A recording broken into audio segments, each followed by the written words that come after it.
Futebol de Verdade com António Tadeia.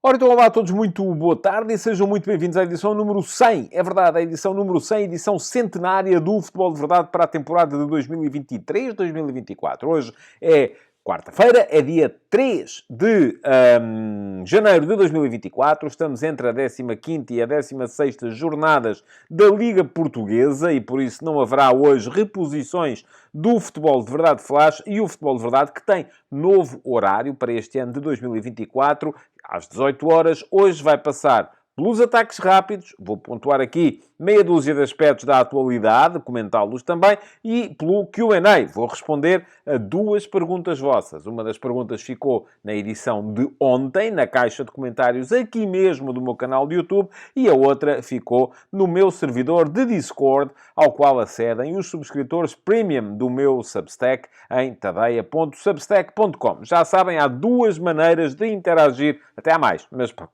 há duas fundamentais de interagir com o Futebol de Verdade, que são as perguntas na caixa de comentários ou na chatroom perguntas do Discord, no meu servidor de Discord. Depois podem também, obviamente, quando o programa está a estrear, às 18 horas, eu estou sempre por lá no live chat e podem também interagir comigo através do live chat. Vão comentando aquilo que estão a ver, que eu vou também respondendo. Vão perguntando coisas necessariamente mais simples, aquelas que eu consigo responder no máximo de 200 caracteres, que é aquilo que o live chat permite. Muito bem. O Futebol de Verdade está, conforme já vos disse, com o novo horário. É às 18 horas, em 2024. Deixou de ser ao meio-dia e meio. Pergunto a vocês, mas de que é que me serve a mim saber o horário se o programa é gravado? Serve, lá está. Porque na hora da estreia, às 18 horas, eu estou no live chat. E, portanto, podem sempre teclar que eu estarei lá para vos responder. E, portanto, já sabem, a partir de agora, se quiserem, aliás, ter a certeza que não falham nenhuma atualização do programa, o que é que têm que fazer? É muito simples. É só inscreverem-se no canal e o link está aqui já para poderem fazê-lo. É clicar em cima do botão que diz inscreve-te aqui. Não pagam nada, é completamente gratuito, apenas nos permite aumentar esta comunidade. E eu percebi que ontem, na primeira edição das 18 horas, cheguei a algumas pessoas que não estavam habituadas a estar aqui no Futebol de Verdade e que se espantaram. Que bom, afinal há um programa onde se fala mesmo do jogo. Não é tanto daquelas confusões que vamos tendo para aqui e para acolá. É verdade, o futebol aqui é de verdade. E, portanto, aqui falamos mesmo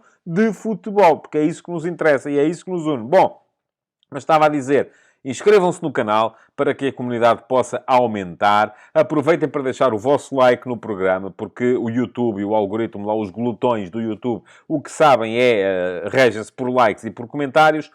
Ativem as notificações para serem avisados sempre que houver novos vídeos aqui no canal e, além disso, também comentem, porque os comentários na caixa de comentários são muito importantes para que, lá está, o programa apareça a mais pessoas. Portanto, se quiserem fazer o favor de comentar, deixar perguntas, isso ajuda-me não só em termos de algoritmo, como também acaba por ajudar o programa de amanhã, porque amanhã vamos ter aqui outra vez Q&A com resposta à melhor das perguntas que eu encontrar na caixa de comentários da edição de hoje. Vamos embora, para já, primeiro que tudo, aos ataques rápidos. Futebol de Verdade com António Tadeia.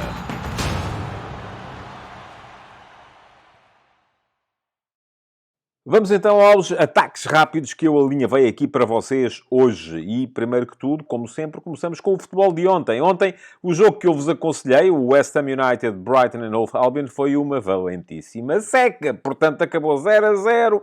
Ninguém quis fazer rigorosamente nada, não se passou nada. Aquilo quase que mais valia, e anda aí muita gente entusiasmadíssima com o Mundial de Setas, quase que mais valia irmos ver o Mundial de Setas, porque eu não sou grande apreciador da coisa, já dá para perceber. Portanto, o meu perdão aos apreciadores da modalidade. Mas, em contrapartida, houve coisas interessantes. Por exemplo, no Milan-Cagliari, 2 golos do Luka Jovic. O Milan ganhou por 4-1. Foi o primeiro bis do Luka Jovic na equipa do Milan. O Milan ontem jogou com uma equipa bastante alternativa. Nos 2 golos do Jovic, 2 belíssimos trabalhos do Theo Hernandes a partir do lado esquerdo. Excelente exibição do canhoto da equipa do Milan. Ainda o primeiro golo do miúdo Chaka Traoré e um golo clássico de Rafael Leão, daqueles que ele vem da esquerda para o meio e acaba por meter a bola em arco lá, junto ao poste mais distante. Valeu a pena, se calhar, eu não vi o jogo, vi apenas o resumo, mas terá valido a pena, se calhar, ver esta quase que segunda equipa do Milan, até pelas pazes que Rafael Leão, que entrou depois, quando o jogo já estava mais ou menos resolvido, acabou por fazer com a curva sul do San Siro. Além disso, Espanha. Primeiro golo de Yaremchuk na Liga Espanhola e foram precisos 13 jogos. Não está a correr muito bem a vida a Yaremchuk em Espanha. Ontem correu, o Valência ganhou por 3-1. Ele marcou logo ao fim de 4 minutos. Um golo em que ele estava livre para poder finalizar. Mas também vos aconselhei aqui o derby da zona e o derby da família Sanz, porque este Valência-Villarreal é sempre um jogo importante. Além disso, ainda o destaque para a expulsão do Alex Remiro, o guarda-redes da Real Sociedade, que parecia que ainda vinha com os vapores da passagem de ano, da maneira como saiu da baliza para tentar interceptar uma bola longa, a bola passou-lhe por cima e ele acabou por ter que interceptar com as mãos, foi expulso e acabou por contribuir de forma negativa para aquilo que foi o decepcionante empate em casa da Real Sociedade ontem. Hoje há mais futebol e hoje teremos um grande Girona Atlético de Madrid. Vamos a ver, eu não sei até que ponto é que o Girona e o Atlético de Madrid são candidatos ao título em Espanha. O Barcelona, enfim, ainda hoje o Xavi, quando lhe perguntaram se ele pudesse eventualmente escolher entre o Haaland e o Mbappé, quem é que ele queria, limitou-se a rir e a dizer: "Oh, meu amigo, a gente não tem dinheiro para essas coisas, tenho que ficar com aqueles que tenho." Portanto, isso entre o Haaland e o Mbappé é para os clubes endinheirados, não é para o Barça. Bom, mas não sei até que ponto é que o Barça estará muito acima do Girona e do Atlético. Não sei até que ponto é que este Real Madrid, cheio de lesões, estará muito acima do Girona e do Atlético. De qualquer modo, será um jogo muito interessante para perceber como é que o Girona, por exemplo, vai conseguir reagir a este mês de janeiro, porque começam a ser tantas as vozes de mercado à volta dos seus melhores jogadores, do Savinho, do Dovbyk, do Aleix Garcia, enfim, muita gente nesta equipa do Girona, do próprio treinador, o Mitchell, muita gente começa a ser cobiçada por essa Europa fora, não é só em Espanha, e portanto vamos a ver como é que a equipa reage a estas vozes de mercado de início de janeiro. Antes do Girona Atlético de Madrid, que é às 8h30, poderão aquecer vendo o Real Madrid-Mallorca às 6h15, ou se preferirem o Paris Saint-Germain Toulouse a 1/4 para as 8. Dá para ver a primeira parte antes de começar o Girona Atlético de Madrid. O PSG Toulouse, jogo interessante. Parece que vamos ter em campo Danilo como defesa central, Vitinha titular a meio campo, também o Ugarte é titular a meio campo e do outro lado está o Toulouse, que é o adversário do Benfica no play-off de acesso aos oitavos de final da Liga Europa. Muita atenção, por exemplo, ao guarda-redes do Toulouse, Restes, que me parece ser um dos mais promissores jovens guarda-redes do futebol europeu. É a Supertaça de França que está em causa. E o Toulouse esteve quase para, enfim, não digo não se apresentar, mas fez uma ação de protesto violentíssima. Porquê? Porque tem que jogar o jogo a Paris e não lhe agrada essa ideia. Bom, lá como cá, isto também é um problema. Mercado. Ora bem, já estamos no terceiro dia de mercado e continua a haver novidades. Hoje, por exemplo, deverá ser ainda, não sei se hoje, se amanhã, mas aparentemente já está tudo tratado para ser formalizada a aquisição de Marcos Leonardo pelo Benfica, o jovem ponta de lança do Santos, pelo qual o Benfica vai pagar 18 milhões de euros, deixando 10% de mais-valias ao clube paulista, ao clube brasileiro. Marcos Leonardo é um extremamente promissor avançado do futebol brasileiro. Ele marcou 21 golos em cada um dos últimos 2 anos pelo Santos. 21 golos em 2022, mais 21 em 2023. Curiosamente, também, estes golos foram sempre no Campeonato Brasileiro. Também repetiu o número. Foram 13 golos no Brasileirão de 22, mais 13 no Brasileirão de 23. Parece-me ser um jogador, até em termos de perfil, um bocadinho mais aproximado daquilo que era Gonçalo Ramos. Porquê? Porque é um jogador... E eu escrevi isso hoje de manhã no último passo. Quem quiser ler o texto, fica aqui o link para poderem aceder ao meu texto do último passo de hoje de manhã, que é a minha crónica matinal de reflexão sobre a atualidade futebolística nacional e internacional. Hoje arrancou com uma reflexão à volta de Marcos Leonardo. E eu, na altura, escrevi lá também que, enfim, é um jogador com características parecidas às de Gonçalo Ramos, e houve muita gente, inclusive nos comentários depois nas redes sociais, a vir dizer como é que é possível, porque Marcos Leonardo tem 1,70 m, enfim, há fontes que dizem que tem 1,74 m, há outras que dizem que tem 1,76 m, de qualquer modo não é propriamente um ponta de lança absolutamente impactante no nível físico. Mas eu, quando falava disso, aliás, se nos lembrarmos, o Gonçalo Ramos não marcava muitos golos de cabeça. Os golos do Gonçalo Ramos eram muito diagonais de ataque à bola no primeiro poste, diagonais de ataque à profundidade para poder ir buscar a bola atrás da última linha do adversário, influía muito no jogo da equipa, também baixando para ligar com os médios no jogo interior, dentro do bloco, e é muito isso que faz Marcos Leonardo, quer tenha 1,74 m, 1,76 m ou 1,85 m ou 86 m, que há de ser com certeza aquilo que tem o Gonçalo Ramos. É claro que não é um jogador tão impactante no futebol aéreo como pode ser, por exemplo, o Artur Cabral. Aliás, parece-me que é um jogador radicalmente oposto em termos de condições àquilo que é, de características àquilo que é Artur Cabral. Artur Cabral é um jogador muito mais destinado a lidar com cruzamentos, com jogo exterior. Marcos Leonardo, um jogador muito mais destinado a lidar com jogo interior e com jogo apoiado e com aquelas trocas de bola mais rápidas nas quais o Benfica está mais familiarizado. Portanto, isto até pode dizer, enfim, faz-me um bocado de confusão, como é que depois de investir 20 milhões num jogador de um tipo, o Benfica agora vai investir mais 18 num jogador de outro tipo para a mesma posição, e não é por achar, então, mas se eles têm o dinheiro, eles que o investam, com certeza, tudo muito bem. A questão é, são duas. Se esse dinheiro não podia ter sido investido noutras posições, que eventualmente pudessem ser mais úteis, e a outra questão é que, inevitavelmente, um dos dois vai ficar a desvalorizar, porque não vão jogar os dois à partida, porque Schmidt joga apenas com um naquela posição, e é isso que faz mais confusão. Mas voltaremos ao tema Marcos Leonardo, e desde já vos digo, porque uma das perguntas que selecionei para o Q&A tem que ver com Marcos Leonardo. Vamos lá. Mais mercado. Futebol nacional, para assinalar o ingresso de Jota Gonçalves, defesa central do Tondela, no Vizela. Para assinalar os empréstimos de Gonçalo Esteves e Rodrigo Ribeiro por parte do Sporting. Gonçalo Esteves ao Alkmaar dos Países Baixos. Empréstimo com opção de compra, aparentemente nos 2 milhões de euros. Vamos a ver se Gonçalo Esteves aproveita para finalmente pôr a carreira em andamento, ela que está parada praticamente há mais de um ano, e Rodrigo Ribeiro ao Rio Ave.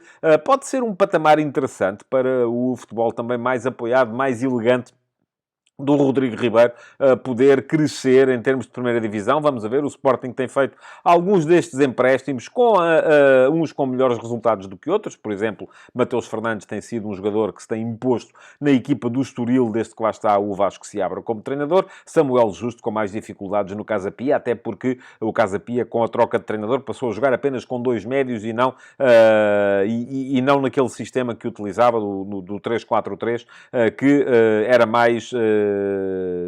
enfim, era mais fácil ao Samuel Justo, com mais jogo interior, poder impor-se no Casa Pia. Vamos a ver. Rodrigo Ribeiro vai para o Rio Ave. O Rio Ave também recuperou o Yakubu Aziz. Continuará certamente a ter o Boateng, portanto vai ter concorrência. Vamos a ver se ele consegue aproveitar para jogar ou não. Mais mercado nacional e para assinalar ainda aqui a saída, que está iminente, não ainda concretizada, mas iminente, de André Luiz do Moreirense para o futebol chinês, para o Shanghai Shenhua. Vai ser uma baixa de vulto no futebol do Moreirense, porque André Luiz é um jogador muito importante para esta equipa do Moreirense, pela forma como impõe o seu jogo mais físico, como segura a bola à espera que o resto da equipa chegue, muito daquilo que é o segredo do rendimento daquele meio-campo, formado pelo Gonçalo Franco, pelo Ofori e pelo Alanzinho, tem que ver com o futebol, a capacidade que o André Luiz tem para reter a bola à espera que cheguem os médios e que cheguem os dois extremos, e portanto vamos a ver como é que o Moreirense consegue depois suprir a ausência do André Luiz. Entramos pela segunda liga para vos falar ainda da renovação de contrato do Nené. 40 anos, 9 golos na segunda liga, renovou ou vai renovar contrato por mais um ano com o Aves, ou AVS, se preferirem chamar assim. Notável, o Nené foi melhor marcador da Liga Portuguesa em 2005. Já lá vão 18 anos. Ele, na altura, estava a chegar, ou jogava no Nacional, estava a chegar ao futebol português, depois ainda passou por Itália e neste momento está aí de volta e está aparentemente para durar. Santa Clara a apostar muito na possibilidade de regressar à Primeira Liga com as aquisições do Safira, que é um ponta de lança de que eu gosto, que estava no Vitória e que aparentemente vai, em definitivo, um ponta de lança físico, mas com muita capacidade e que poderá ser impactante na segunda Liga por parte da equipa do Santa Clara, e também do Pedro Ferreira, um médio que nunca teve oportunidades ao mais alto nível em Portugal, mas que na Dinamarca, no Aalborg, acabou por deixar boas indicações. No estrangeiro, do que se fala mais neste momento é da possibilidade do Jadon Sancho deixar o Manchester United. Foi um investimento brutal do Manchester United há um par de anos para poder voltar à Alemanha por empréstimo, poder voltar ao Borussia Dortmund, o que possibilitaria ao Man United poder então avançar para um avançado, e faz falta neste momento alguém que partilhe com o Rasmus Højlund a tarefa de fazer golos, sendo que esse avançado não será com certeza um jogador de muita valia no mercado, mas fala-se muito na possibilidade de ser Choupo-Moting, o avançado de quem o Man United precisa ou quererá, uma espécie de uma repetição daquilo que foi no ano passado a operação com Morten Weghorst. Weghorst não fez muitos golos, mas acabou por ser importante na forma como o Man United encarrilou na segunda metade da época, acabando por conseguir o apuramento para a Liga dos Campeões. E este ano não será, com certeza, tão fácil. Por fim, ainda nos ataques rápidos de hoje, nota para a nomeação dos 23 candidatos ao 11 do ano da FIFPro. A FIFPro é uma espécie do sindicato mundial dos jogadores, e os jogadores são eleitos por voto dos seus pares. Isto é, são os próprios sócios, os próprios futebolistas, quem escolhe os 23 jogadores, dos quais vai sair depois o 11 do ano de 2023. Há aqui algumas coisas que me fazem alguma confusão, mas enfim, quem votou foram os jogadores. Faz-me confusão como é que está Emiliano Martínez, porque enfim, o Mundial foi em 2022, não foi em 2023. A mesma coisa para Lionel Messi, por exemplo, a mesma coisa para o Virgil van Dijk, do Liverpool, embora a segunda metade da época, ou do ano, no Liverpool tenha sido boa. Fico também um bocadinho à toa, por exemplo, com o Luka Modric, tal como fico um bocadinho à toa por ver aqui depois o Benzema. Enfim, o Cristiano Ronaldo consigo perceber melhor porque foi o jogador com mais golos marcados no ano, embora os tenha marcado quase a todos na Arábia Saudita, que não é propriamente um campeonato de primeira água. Nota ainda para o facto de haver 3 portugueses nestes 23 jogadores: Rubem Dias, Bernardo Silva e Cristiano Ronaldo. Supremacia clara, basta olhar para os 11 de equipas como o Real Madrid e o Manchester City. Bom, terminados os ataques rápidos por hoje, não vos vou dizer aqui quem é que deixou de seguir quem no Instagram, ou quem é que apagou publicações onde estava o clube, onde jogou e tal, porque essas coisas, francamente, não são a minha praia. Aqui é futebol, mas é futebol de verdade. Vamos ao Q&A. Futebol de Verdade, com António Tadeia.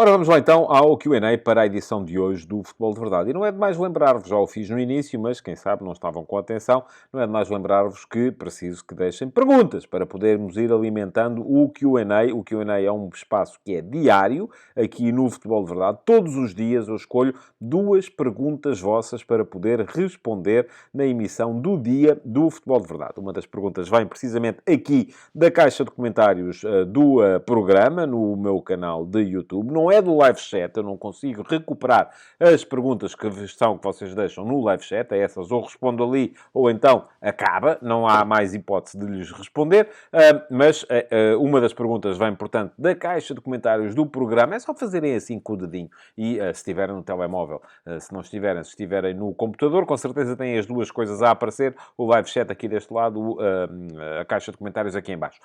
Mas uma das perguntas vem da caixa de comentários do meu canal, do programa no meu canal de YouTube, a outra vem do meu servidor de Discord, ao qual podem aceder os subscritores premium do meu Substack em tadeia.substack.com. Para quem não sabe, é onde eu vou desenvolvendo a minha atividade de jornalista. Todos os dias há novos conteúdos no meu Substack, incluindo uma newsletter que é gratuita, que é o Último Passo. Sai todos os dias de manhã, de segunda a sexta-feira, com a minha reflexão sobre a atualidade nacional e internacional. Vale a pena darem lá um salto, fazerem a subscrição, nem que seja gratuita, depois se quiserem aprofundar a experiência, ter acesso a outro tipo de conteúdos, ter acesso ao meu canal de Telegram, ter acesso ao meu servidor de Discord, ter acesso a conteúdos exclusivos, ter acesso, como são, enfim, muitos dos que por lá vão aparecendo, as reportagens, os artigos de Data Journalism, as edições do Futebol de Verdade Flash, na noite em que jogam os candidatos ao título do futebol em Portugal. Tudo isso é exclusivo para subscritores premium do meu Substack. Pagam 5 euros por mês ou 50 euros por ano, se quiserem aproveitar o desconto de 2 meses que é dado a quem se compromete por um período mais longo com o meu jornalismo, e podem fazer então esse upgrade. Mas para já, se fizerem a subscrição gratuita, já é ótimo, já é excelente. Fica aqui o link para poderem dar lá um salto e subscreverem então o meu Substack e darem uma oportunidadezinha ao jornalismo. Bom, vamos lá. Perguntas para hoje. A primeira é, como é sempre a do meu canal de YouTube, já está aí a aparecer. E a pergunta que selecionei entre as que ficaram na edição de ontem do Futebol de Verdade foi esta deixada pelo Jorge Fernandes, que aliás, eu ontem, como não estava a fazer o programa em direto, não pude agradecer ao Jorge pelo superchat que deixou. Muito obrigado, Jorge, pelo seu superchat de ontem. E o Jorge deixa a seguinte questão. Boa tarde, António. Acha possível, com o avanço da Superliga, que possa existir alguma equipa fora das Big Four, mais PSG, que consiga alguma vez ganhar tal competição? O Ajax talvez seja o clube, a meu ver, que possa lá chegar.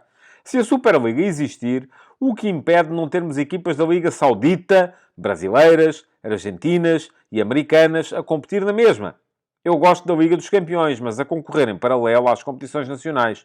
Podem-me chamar de velho do Restelo, e o Jorge é do Belenenses, portanto podia perfeitamente ser do Restelo, mas não sou nada a favor do avanço da Superliga. Muito bem, Jorge. São várias perguntas numa só. Eu vou responder de baixo para cima.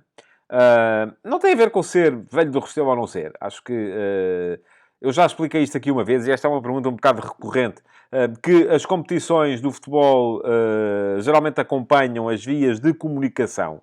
Tem um bocado a ver com isto. Quando havia dificuldade para as pessoas circularem, tínhamos campeonatos regionais. Quando começámos a ter a difusão dos caminhos de ferro com melhores condições, melhores estradas para os carros poderem deslocar-se, não só as equipas, mas também os próprios adeptos, passámos a ter competições nacionais. Quando os transportes aéreos passaram a ser uma realidade mais ou menos acessível a todos, passámos a ter competições internacionais, e agora que temos uma autêntica proliferação através do satélite, através das transmissões televisivas, já não tem tanto que ver com a capacidade de nos deslocarmos, que ainda não vamos de foguetão nem de Space Shuttle de um sítio para o outro, nem há teletransporte, mas temos a capacidade para estar a ver permanentemente jogos em todo o lado do mundo, e, portanto, aquilo que faz sentido é o paradigma passar a ser continental. Esta é a minha opinião. Agora, podemos gostar mais ou menos disto. Vou-lhe dizer que quando começaram os campeonatos nacionais, também houve muita gente que não gostou, porque achava que a verdadeira essência da rivalidade estava no futebol local, no futebol regional. E, portanto, isso acabou por ser ultrapassado com o tempo, como esta questão das fronteiras nacionais também há de ser mais cedo ou mais tarde. Bom, a segunda pergunta, e eu estou a responder de baixo para cima e já vou explicar porquê. É se a Superliga existir, o que impede não termos equipas da Liga Saudita, brasileiras, argentinas, americanas, a competir. Nada. E eu isso já não sou, assim, muito favorável. Há uma questão que eu acho em que é fundamental continuarmos a ter, e por isso é que eu sempre achei que a UEFA devia avançar para uma Superliga patrocinada por ela mesma, que era para mantermos a integridade territorial das competições. Porque se nós queremos ter uma competição europeia, ela não poderá ser organizada por privados. Porque se for organizada por privados, a partir desse momento, os privados podem convidar quem lhes der na real gana. E isto, de facto, pode ser um problema se nós pensarmos nas competições em termos de integridade continental. Integridade geográfica continental. Aqui poderemos vir a ter, de facto, algum problema. Mas lá está. Eu posso gostar ou não gostar, mas nada do mundo não tem que ser como eu gosto ou deixo de gostar. Por fim, pergunta que eu acho mais interessante, porque tenho uma opinião mais fora da caixa. Se eu acho possível que possa haver equipas fora das Big Four do PSG para ganharem tal competição. E eu vou-lhe dizer, Jorge, não só acho possível, como acho provável. Há uma coisa que eu tenho a certeza. A Liga dos Campeões não vão ganhar. Esqueça. Não vai acontecer. Porquê? Porque neste momento, aquilo que nós temos a marcar a pirâmide financeira do futebol europeu é uma superioridade brutal dos campeonatos que se movem nos mercados, que, das duas uma, ou são maiores, e aqui estou a falar dos mercados britânico, alemão, italiano, espanhol, porque são mercados muito grandes, ou têm uma maior capacidade de expansão pelo mundo. E nunca vai acontecer termos uma equipa portuguesa, neerlandesa, o Ajax esteve perto aqui em 2019, seja o que for, Suíça, belga, não vai acontecer. Porquê? Porque a grande realidade é que os clubes da Premier League recebem muito mais dinheiro por jogar a Premier League do que por ganhar a Liga dos Campeões. E, portanto, a diferença eles não a fazem na Liga dos Campeões. Eles fazem-na na Premier League. E nós nunca vamos jogar a Premier League. O Benfica, o Porto, o Sporting Clube Braga nunca vão jogar a Premier League. Mas podem partilhar o mercado com as equipas que jogam a Premier League quando houver a tal Superliga Europeia. E aí sim, partilhando o mercado com eles, se o mercado passar a ser uno europeu, em vez de ser apenas nacional, eles poderão vir a ter acesso ao mesmo nível de receita que têm esses clubes, que hoje em dia fazem a diferença através dos seus campeonatos nacionais. Portanto, para responder à sua pergunta de uma forma que eu acho que é um bocadinho fora da caixa, mas é aquilo que eu acho há 20 anos, se queremos voltar a ter uma equipa portuguesa a ganhar uma competição europeia, uma Superliga Europeia ou uma Liga dos Campeões, que no fundo é uma Superliga com outro nome, só que mantém a integridade das competições nacionais, a única maneira que há disso vir a acontecer é partilharmos os mercados com as grandes equipas. Porque a Liga dos Campeões, meus amigos, não vamos ganhar. Não vai acontecer. Um clube português na Liga dos Campeões pode fazer uma campanha hiper, mega fantástica, chegar às meias finais, chegar a uma final, eu não acredito que isso seja possível, que mesmo assim vai receber da Liga dos Campeões menos do que recebe um clube que fica abaixo de meio da tabela na Premier League. Como é que se compete com isto? Só há uma maneira. É anular a vantagem competitiva que eles têm neste momento. E isso, é por isso é que eles não querem. Por isso é que a gente quer. É a mesma questão quando a gente coloca aqui, devíamos fazer uma Liga Ibérica. E o Jorge também, creio que aqui há tempos, deixou uma pergunta nesse sentido, à qual eu não cheguei a responder. O que é que eu achava das competições? Se pudéssemos ter, eventualmente, uma Liga Ibérica, em vez de termos o Campeonato Espanhol e o Campeonato Português, termos uma Liga dos Países Baixos, com Bélgica e Países Baixos, e Holanda, portanto, termos uma Liga, vamos supor, fazer assim uma espécie de fusão de ligas, em termos de, com base na proximidade geográfica, pois muito bem, a gente até pode fazer isso, só que eles não querem. O que é que os espanhóis têm a ganhar com isso? O que é que os espanhóis ganham em fazer uma Liga Ibérica com os clubes portugueses? O mercado deles, eles já o têm, já o dominam. Nós podemos ganhar com isso. Da mesma maneira, nós podemos ganhar formando uma espécie de uma Superliga Europeia. Se conseguirmos que ela seja, primeiro, patrocinada pela UEFA, para garantirmos a integridade geográfica da competição e a justiça e o facto dela vir a ser aberta com subidas e descidas, embora este último projeto da A22 já fosse uma prova aberta com subidas e descidas, e depois, desde que seja em substituição das competições nacionais. Não gostamos disso. Pronto, então continuamos aqui a jogar o nosso campeonato, a vender os nossos melhores jogadores porque não conseguimos mantê-los, porque eles querem jogar as competições que interessam. E as competições que interessam são a Premier League, basicamente é a Premier League, né? Nem há mais nada que interfira a este nível nesse momento.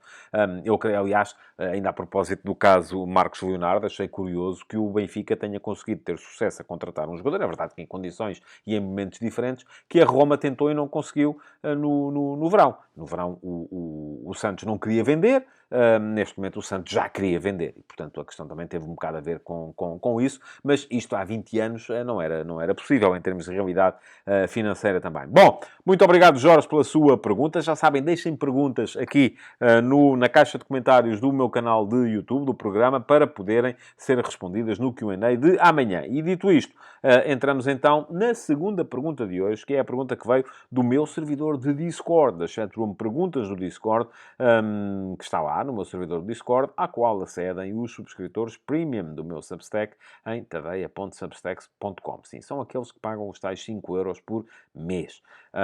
Mas o servidor vale muito a pena e quem tiver dúvidas é uma questão de ir dar uma vista de olhos, por exemplo, à emissão do Futebol de Verdade VIP, que eu fiz no dia 1 de janeiro. Está aqui no canal também. E estiveram lá comigo 6 subscritores premium e todos eles estão satisfeitíssimos. Desses 6, 5 estão no servidor do Discord. O outro não está, porque, enfim, não é utilizador do Discord. Bom, a pergunta que selecionei da chatroom Perguntas do Discord de hoje foi deixada pelo Bruno Silva.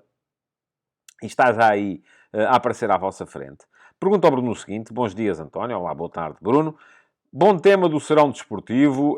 Marcos Leonardo, um jogador que já pude observar por diversas ocasiões, quando acompanhei com mais afinco as peripécias do último Brasileirão super competitivo. Vem no seguimento dos meninos prodígio, Hendrick e Vitor Roque, talvez a um nível de qualidade um pouco mais moderado. Eu junto o John Kennedy, do Fluminense, que é um jogador que mexe as medidas também. Salta logo à vista que seria dos 4 avançados, caso se confirme a contratação, o mais semelhante a Gonçalo Ramos, também acho. Mas ficam sempre as incógnitas de uma aposta financeira avultada. Pergunta após esta breve introdução, que espero que lhe apimente o discurso. Se vier Marcos Leonardo, provavelmente sairá outro avançado. Qual seria o dispensável, na sua opinião? Excelente pergunta, Bruno. Porque a questão aqui, eu acho que muitas vezes a tentação das pessoas é olhar para os jogadores disponíveis e perceber qual é que é melhor, qual é que é pior. E o dispensável é o que é pior. Mas nem sempre é assim. Sobretudo porque gerir um plantel não é juntar os melhores jogadores, acho eu, ou não deve ser. Se olharmos para os 4 avançados, se vier Marcos Leonardo, obviamente, para os 4 avançados que o Benfica passaria a ter disponíveis no plantel, tínhamos o Marcos Leonardo, o Arthur Cabral, o Kasper Tengstedt e o Musa. Petar Musa. Dos 4, o ideal para o Benfica seria conseguir ceder o Arthur Cabral pelo valor que pagou por ele. E isto não tem que ver com o facto deste ser melhor e aquele ser pior. Eles são diferentes. Têm características diferentes. A questão é, se a ideia é apostar no Marcos Leonardo, o Arthur Cabral, na melhor das hipóteses, será titular agora durante uns tempos. Porquê? Porque o Tengstedt está lesionado. Mas depois acabará por ceder a primazia. E passará a estar, na melhor das hipóteses, no banco. Ora, não sendo o Schmidt grande adepto de fazer alterações muito cedo no jogo, isto reduziria o Arthur Cabral a jogos de 20 minutos, 15 minutos. O que é que vai acontecer? O Benfica tem ali 20 milhões de euros empatados. Vai querer, com certeza, ceder o jogador sem grande perda do ponto de vista financeiro. Para fazer isso, ele teria de continuar a jogar. Mas para ele continuar a jogar, isso significa um retardar na aposta naquele que foi o jogador em que o Benfica investiu 18 milhões agora, ou vai investir 18 milhões agora. Portanto, estamos aqui perante uma questão que nenhum treinador pode resolver. O ideal não é que eu ache que o Artur Cabral é de todos o jogador mais dispensável. Eu acho que, aliás, olhando para os 4, eu acho que o Artur Cabral é o jogador mais credenciado dos 4. É o jogador, não encaixa tanto nas ideias do treinador. Não. E por isso me faz um bocado de confusão como é que ele foi contratado e como é que foi contratado com aquele valor que foi pago. E mais, como é que, isto foi escrito, já tinha estado prestes a ser contratado pelo PSV do Roger Schmidt. Quando é um jogador, de todos, aquele que menos encaixa nas ideias do treinador. Acho até que é, de todos, o mais credenciado. O que, com um modelo de jogo adaptado às características dele, poderia ser... Enfim, o Marcos Leonardo é um jogador em desenvolvimento. Pode vir a ser um extraordinário avançado. Não tenho dúvidas disso. É um jogador, já o descrevi um bocadinho, há bocadinho, nos ataques rápidos. Mas neste momento ainda não tem tantas provas dadas como o Artur Cabral, que, enfim, fez boas épocas na Suíça e em Itália. O Marcos Leonardo não. Tem 2 boas épocas no Brasil, tem que superar aquilo que é a adaptação ao futebol europeu, e nada indica que não possa vir a fazê-lo, poderá perfeitamente vir a fazê-lo, mas os últimos meses de alguma inconstância na sequência da recusa da transferência por parte do Santos para a Roma, não me deixam muito tranquilo em relação a isso. Vamos a ver. É esperar para ver. As condições estão lá, falta perceber se ele consegue desenvolver esse potencial. Mas a questão é que aqui a gente não pode olhar para os avançados e dizer quem é que é o pior de todos. Vamos dispensar este. Não.